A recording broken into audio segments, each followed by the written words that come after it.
Talking to myself is really weird. Making videos is stranger. So this is my random thought. It's something that's bugged me for a long time. It's the numbers 11 and 12. I don't get it. And it doesn't have to make sense to you, but it makes no sense to me either, so I guess that's what makes it random. Well, okay, so it's 11 and 12.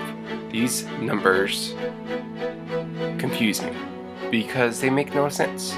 11 and 12 on paper makes perfect sense. You know, you go and then all the other numbers, they make perfect sense too. If you do 1, 2, etc, etc, and then once you get to 10, 11, 12, 13, 14, it makes no sense. Where did these words come from? It's the words and it's not the numbers. The numbers make perfect sense, but it's the words 11 and 12. Why is it 11 and 12? Why isn't it 1 teen and 2 teen, 13, 14? That makes sense. 12 make no sense. Where did these come from?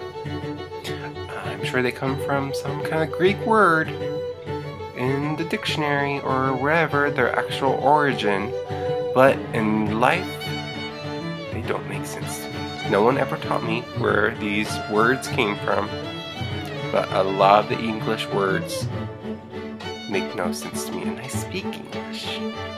Why is it so confusing? I don't get it. 11 and 12. Yeah, no, still doesn't make sense. 1, 2, 3, 4, 5, 6, 7, 8, 9, 10, 11, 12, 13. What? Why isn't it 9, 10, 11, 12? I don't get it. Why isn't it 9, 10, 1 teen, 2 teen, 13, 14? I don't get it. Okay, random thought of Tyrone. Okay, well, peace out.